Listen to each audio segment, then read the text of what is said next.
Welcome to Rebecca and Rebecca. Where we love books.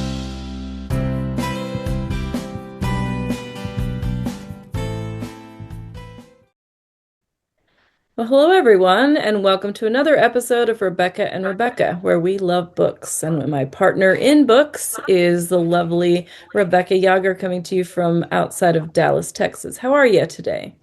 Doing all right. It's blustery weather once again, but we're doing good.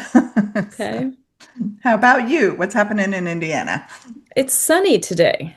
I So see that that's through that's a through yonder plus. window. Yes, yeah, the light through yonder window breaks. I remember that line. Anyway, I've got a um, little that yeah, you way. do. You do.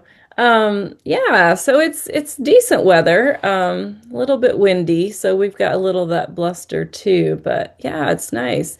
But anyway, today is Yes. one of our favorite days, right? We Yes. love this day. We get to speak to authors, and we're going to talk to the lovely Carol J. Post today. And do you want to read her bio so we can kind of introduce her and get to know? I guess I should say hello. Say I don't, hi what to am I doing? her. I'm so sorry. Hello, Carol. How are you? Hi, I'm fine. How about you, Rebecca? I'm well, and I tend to get in a rush, so that's what Becky does. She keeps me on track. I just kind of just go right along and like a galloping horse. Like the galloping horse. Anyway, Carol, we're very glad you're here. I am going to tell folks all about you, and then we'll dive into our conversation today. Sounds great. Um, After spending most of her life in sunshiny Florida, Carol moved to the mountains of North Carolina, where she writes her stories on the back deck in the summertime and in front of the fireplace in the wintertime. When she's not writing or doing writing related things, she enjoys hiking, camping, kayaking, almost anything outdoors. She also loves playing the piano and writing songs with her musical husband.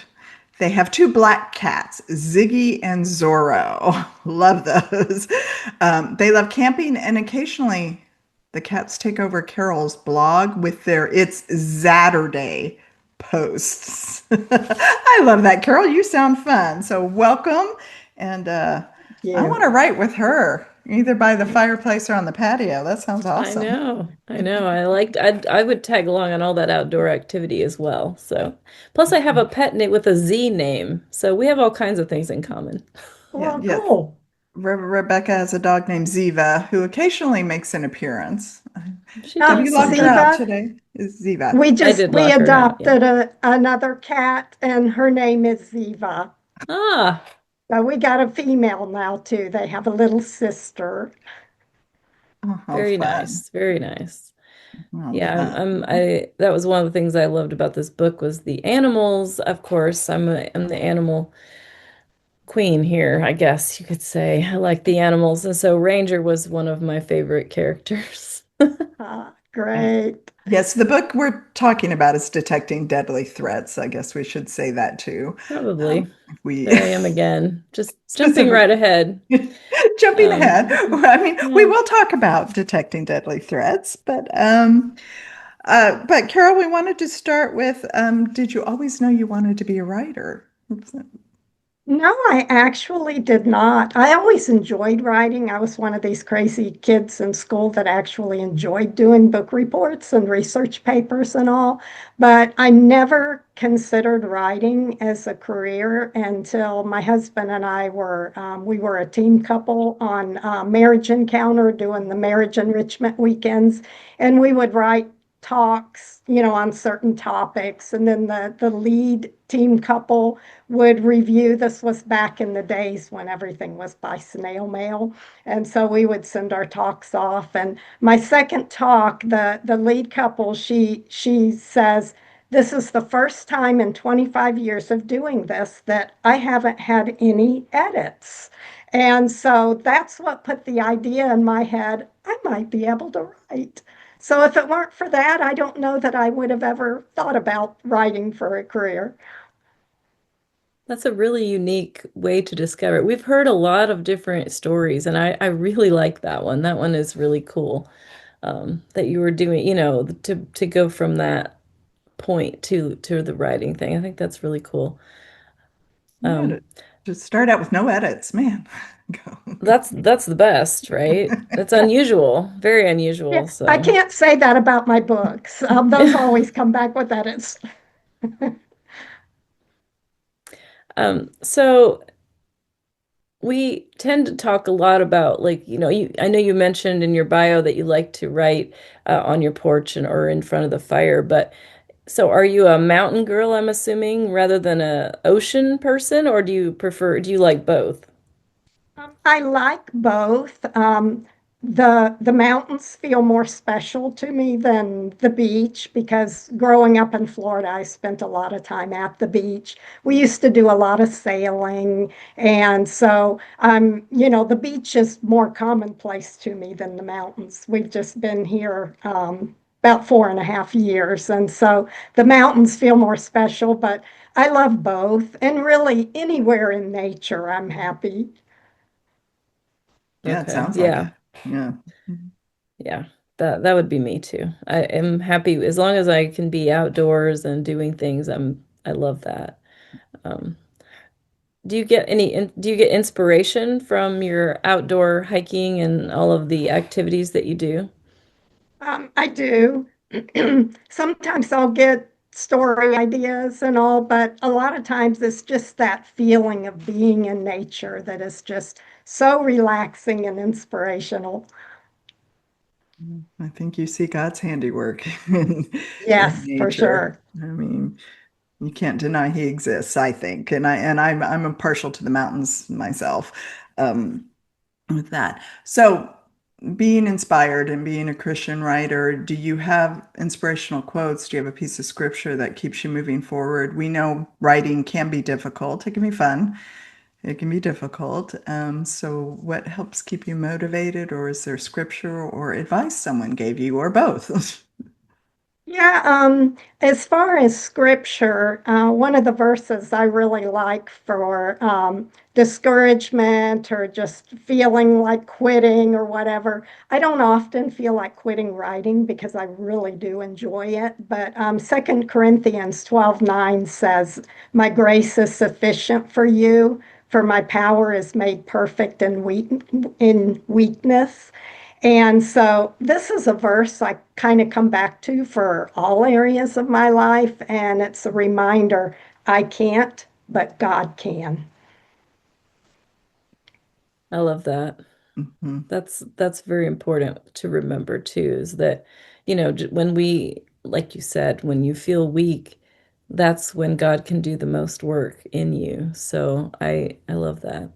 I need to remember that personally too. It's like Mhm. it's very, very good. Yeah, when we Absolutely. think we have it all together, a lot of times we're not relying on Him like we should. Hmm. Mm, That's true. true that.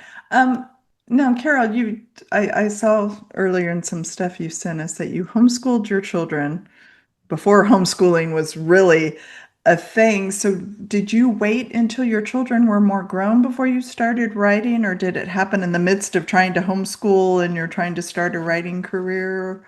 Or how Yeah, did it no, come my about? girls were pretty much grown when I really got serious with writing. I did while they were still home. I did do a little bit, and like I would write for a while, get a book done, turn it in, get rejected, quit for a few years, and so I think from the time I started writing seriously, I'd gotten some articles published and all, but when I decided to actually try a novel, I didn't know what I was doing. I mean, I kind of knew just from being an avid reader all my life, but I didn't know any other writers. I didn't belong to a writers group or anything. And so once, after being rejected, and that's another thing, I wasn't used to dealing with rejection because, I've always been kind of a overachiever. And so just, getting rejected and all, thinking, oh, I guess I can't do this after all. And so it wasn't until I joined a writers group. Well, I had joined Romance Writers of America, and my local chapter at that time was the Tampa area romance authors. And once I joined there, besides the great workshops and everything, I found out that, everybody's at all different stages, and you had the brand new newbie writers, and yet all the way to New York Times bestselling authors. And so, everybody talked about rejection, and it's just part of the process. And so I realized then, no, that doesn't mean I'm a failure. It means I need to just keep going, keep plugging away. So that's what really made the difference for me. That's an important lesson. I I was gonna mean, say that's good Yeah. because advice. I was the same. I was, I didn't have school was pretty simple for me. I enjoyed school, and so I didn't have a lot of, rejection in that area. And so when I, get into writing and you start having people tell you like, well, you need to do this and better, and you need to do this better, and this isn't quite what we want, all those lines that you get from the different groups, it is difficult, I think. And that's coming back to your scripture, that's I think as Christian writers, it's so important to be anchored in the word and in what and feel that this is a calling and something that we're doing with God rather than just on our own, because otherwise I don't know that I could have handled all the rejections that I received. It's just it can be Yes, overwhelming sometimes. very definitely. Mhm. Um, you briefly mentioned New York Times bestselling, and congratulations, because Detecting Deadly Threats reached the New York Times bestseller list. So God is moving somewhere, trying to get good books out there, right? Yes, yes, for sure. Yeah, that was very exciting. I just got that news about 2 weeks ago. So, well, we're celebrating with you. I think that's wonderful. That's awesome. Thank you. Well, speaking of your books, let's dive into writing a little bit more. About how long does it take you to write your books? Takes me about 3 months from start to finish. When I first get an idea and start the plotting process, my sister and I plot together. She has no interest in writing, but she's just an idea factory when it comes to plotting. So we bounce ideas off of each other, and so that's how I do my plotting. And then I am very much a plotter, not a pantser at all. I do scene by scene. I've got a paragraph pretty much for each scene before I start the writing. So I don't end up with writer's block or, thinking, okay, where do I go next? Because I have it pretty well planned out to the end. And sometimes things will change along the way. You get better ideas or different things. But then usually when I finish, I write for Love Inspired Suspense, and the word count is 55,000 words. And so I usually wind up closer to 60,000. And so then it's a matter of going through, and I write fairly tight anyway. So it's not like I can go, oh, I don't need this scene or I don't need this paragraph. It's like, sentence by sentence, how can I say this more concisely?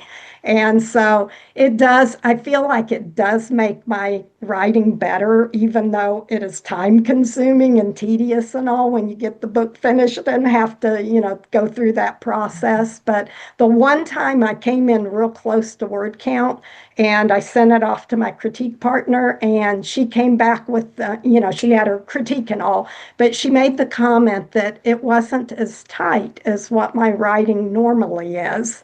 And it's like, wow, that's because I didn't spend a week at the end deleting 5,000 words. So it really does make a difference. So I haven't tried since then to come in closer to 55. I'm okay with being a few thousand over. Well, to me, That's I an think it's interesting, easier. Yeah, it's easier to cut yeah. than it is to add to me. Um, Yes. I think you're right. I think I've noticed that with my own writing too, is if I have to cut a couple few thousand words, 2 or 3,000, it's better than if I don't do it because I think you're right. When you go back through with the idea that, okay, I can't afford extra stuff here. Where, how can I say this so it's more concise? I think it picks the pace of the whole story up because you're eliminating all that little fluffy stuff that you don't really need anyways. So, Right.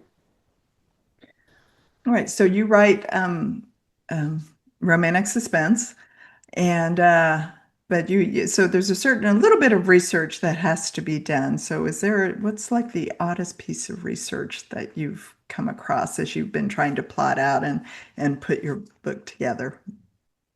Well, and detecting deadly threats, I knew I wanted to do an earthquake. And actually, that was my sister's idea. She said, next book, let's do an earthquake. And so we live in Southwest North Carolina, and my book is set in Northwest Tennessee. And you don't think of that area as having earthquakes, but the New Madrid seismic zone runs through there, and it's the most active seismic zone east of the Rocky Mountains. And so earthquakes happen regularly. We actually have them here in North Carolina, but they're normally too weak to feel. You don't know that you've even had one unless you go on the website and, and look. And so, but I had decided to do that. And my husband and I always go, we'll usually visit the places where my books are set. And so we camped. We load ourselves and the cats in the truck, take the camper, and that's how we'll do our visiting places that we're researching. And so we had camped at Reelfoot Lake State Park, which is in that area. And I learned that the lake was actually formed. There were a series of earthquakes there that were pretty intense back in the 1800s, I think it was. And when that area, the ground, receded, dropped down, and the Mississippi River actually flew backward and filled that up, and that's how the lake was formed. wow. So I thought that was pretty interesting.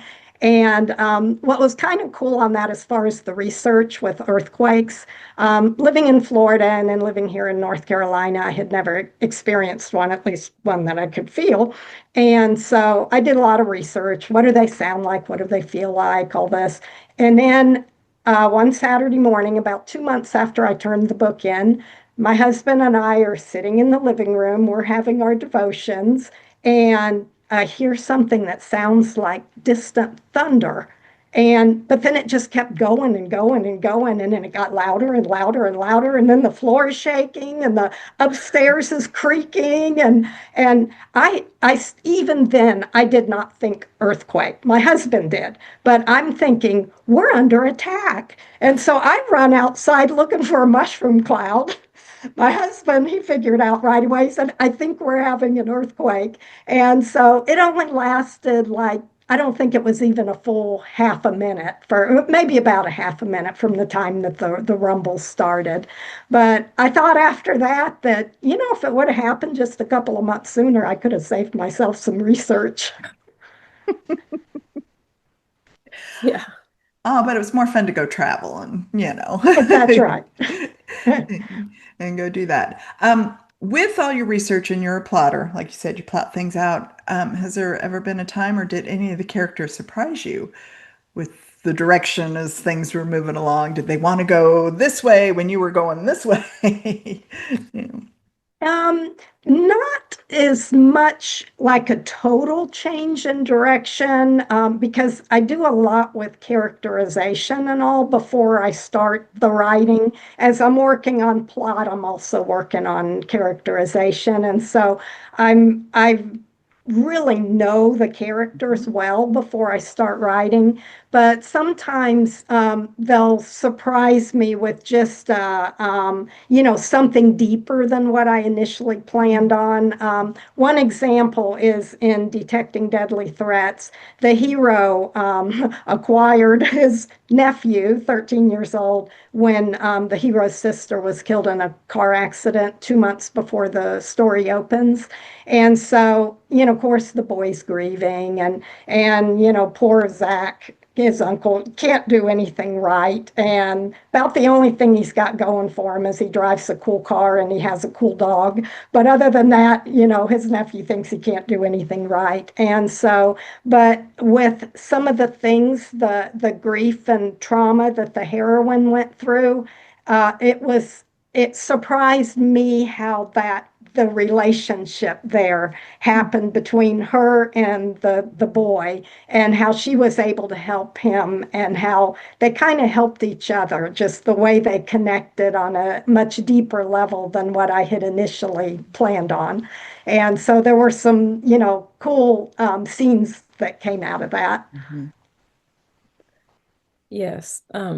I actually thought I noticed that as we were going through, it's like, well, because Zach and William obviously weren't getting along at all hardly. And then Lauren comes along and William just kind of warms right up to her after she shares what has just happened. So I think, that was a really cool turn of events. And then as the relationship got deeper between Lauren and Zach, it really made it a lot easier because William already was attached to her. And so it made it harder for him to like move away, I guess, from her too. But I really enjoyed that situation, and the connection with the dog too, was really good. Of course, I liked that he was a bloodhound. You don't as a It's kind of silly because you think you would see more bloodhounds in fiction, but really there aren't very many. So I like that you chose him to be a bloodhound, and he was just I really enjoyed the scene at the beginning where he's searching through the wreckage. I thought that was really interesting. Have you already written some kinds of things, or did you have to research that as well? How the dog would work? Yeah, I had actually written another book in this same series. This is the Detecting Deadly Threats is book 16 in the Canine Search and Rescue series, which is actually a multi-author continuity series with Love Inspired Suspense. And so there's like a bunch of different authors that have books in that series. And I actually wrote book number 2 in the series. And so that one takes place in South Florida after a hurricane, and so in a building collapse. And so I did do a lot of research for that. And so this was more of a refresher. It's nice when you can use the research you've already done, right, to Yes, for to sure. help you with the next story or another story.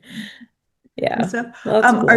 are you going to do any more of these canine in this series? Because it is a continuing series. I know they're all standalone books, correct? Just Yeah, by the they different are. authors. And they're actually, I know sometimes when you refer to a continuity series, they're like set in the same place. They have characters that, show up in the different books, same characters and all. These are only connected by theme. And so there's no like coordinating with the other authors or anything.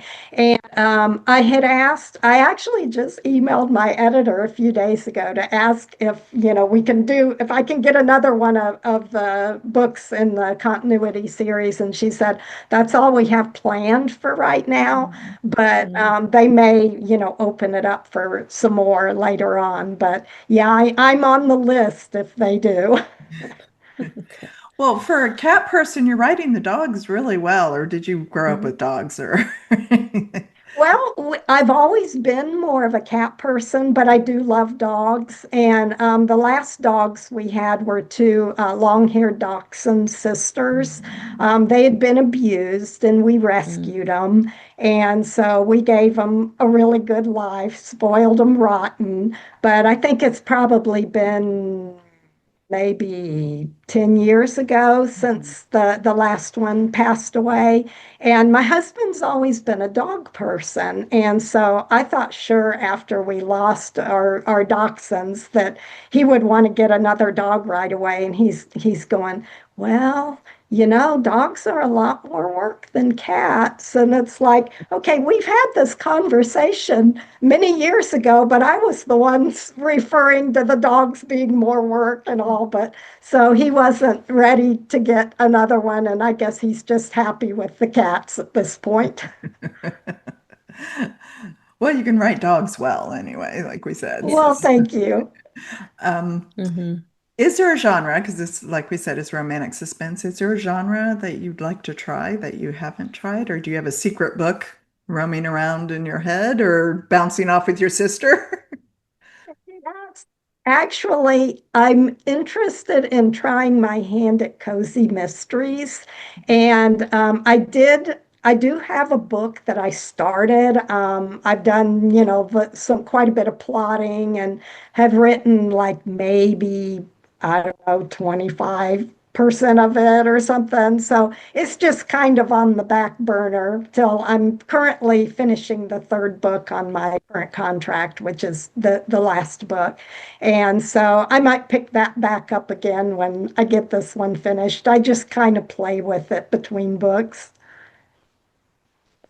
That's always fun, I think, to have something else. It keeps your writing brain fresh too, to like think of something besides just always the same things. Then you can kind of incorporate new ideas from that into your other ones without, well, the ones that fit, of course.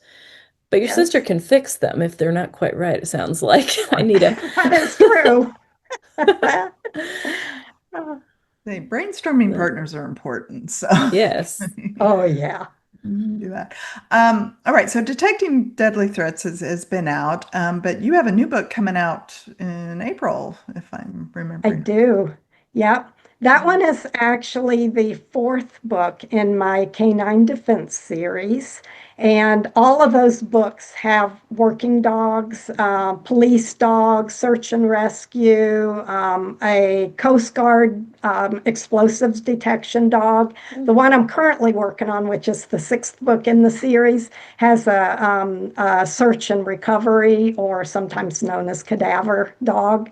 Mhm. And so I have the different, they're all, and one of the books, the third book, has like an emotional support dog that the hero got through Canines for Warriors because he was a veteran. And so each of the books has the story centered around a working dog. And the book that's coming out in April, it'll be released April 28th, I believe. And that one is the dog is a police dog, and the hero, of course, that's his partner. He's with the Pensacola Police Department. It's set in Florida, but it starts in Kentucky, where the Mammoth Cave National Park is. Mhm. The heroine and her little sister witness their father's murder and then, go on the run through the park, where the hero happens to be wilderness camping with his canine partner. And so he finds them as they are hiding from a drone that the bad guys sent up to find them. And so throughout the story, then they're having to try to figure out who killed their father and why. There's family secrets and all of this going on, and they have to figure all this out because the killer obviously is determined to silence the two sisters. That sounds great. Yeah. I like, I mean, I would definitely read that. So have to Let's be picking looking that for up. And that that. is Witness Safeguard Mission. Is that the Correct. Yep. okay. Very good. Well, as far as detecting deadly threats, it is a book that I think Rebecca and I really enjoyed. Hmm. And again, you talk about the depth, like with William and Lauren, for, love inspired books are a little bit shorter word count. I think you got a lot of emotion and lot more than just, hey, we're on the run or we can't figure out this mystery. And not that that's not bad, but there was depth to this. And I think that's what made Hmm. it, I don't know, a little extra special for me anyway. Rebecca, Yeah. I don't, yeah. Well, Yep. thank you. I'm glad you enjoyed it. No, very much. So I think, yeah, Yes. Witness Safeguard Mission's going to have to go on the list. Hmm. Put it in our to be read pile here. Um, all right. Any other questions, Rebecca? Why we've No, I think we should have Carol tell us how people can get in touch with her and find her on a newsletter, website, whatever you could share so people can find you and keep in touch. All righty. Yep, I am on Facebook and X and Instagram, and you can find all those links on my website, which is caroljpost.com. And readers can also sign up for my newsletter on there. And there's actually two free ebooks for signing up. And of course, they're the Christian romantic suspense genre. And let's see. Yeah, for my newsletter, usually I share writing news. Usually my cats show up in there somewhere, my travels, different things like that. We do giveaways and different things, so it's usually pretty fun. Sounds fun. Yeah, I'd have to check out both the cats too. So Zorro, I remember. What's the other one Ziggy and called? Ziva. Zorro, Ziggy, Ziggy, and and Ziva. So Ziva. Yes, Yes. yes. All right. Very Yeah, that good. sounds great. And while you're getting on the internet with caroljpost.com, you can go to rebeccaandrebecca.com to find all the links so that you won't miss any episodes for our reviews or our interviews. And of course, there are book bites as well. Mhm. So this one, so next month, right, is May, and we're going to be reviewing The Copper Scroll is the Uh-huh. name of the book. And that one is a different, it's different from pretty much anything we've ever done before. So you'll have to tune in and see what that's all Mhm. about. And then we have some book bites coming up still. No, Yeah. we don't. We already just got done with our special one, right? Or is Yeah, that the yes. next one? No, If you yeah, yeah, miss yeah. I can't keep track yeah, now. They're all we record ahead of time, so we got every to keep track week, of our and schedule yeah, here. I know it's really Um, difficult. so So yeah, yeah, we this do is have our special one coming up yeah. with the No, it just happened last week before did the it? interview. Oh goodness, Yes, I with don't know. MFA.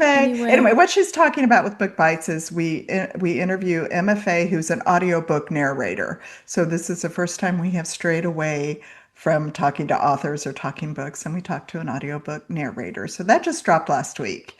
And then, of course, today we have Carol, and the new book, The Witness Safeguard Mission, means it's out right now. So y'all can yes, get that out yesterday. too, along with detecting deadly threats. Anyway, yes, so next month for our regular review and podcast, it is The Copper Scroll by Nicholas Teagarden. Our book bites, we are going to welcome back Trisha Goyer as one of our book bites and introduce you to Dr. Rhonda Wells, also a writer. So those are our May book bites. But anyway, her whole schedule is at rebeccaandrebecca.com. But meanwhile, what y'all need to do right now is go to caroljpost.com, check out her books, check out her cats, check out Pretty Scenery where she lives, and sign up for her newsletter. So, Carol, thank you so much for being here, and pick up Detecting Deadly Threats and Witness Safeguard Mission and any other books you have out. thank you so much for having me. I enjoyed it. Oh, thanks for sharing all of that. It was great chatting with you. It was great to have you on. We appreciate it very much. All right. All right. I Well, think that's until it for next us. time. Yeah. Yeah, that's it. So until next time, like and subscribe so you don't miss anything. And we will see you on our next, it'll be a book bite. So next Okay. one. We'll All see y'all right. soon. Take care. Bye.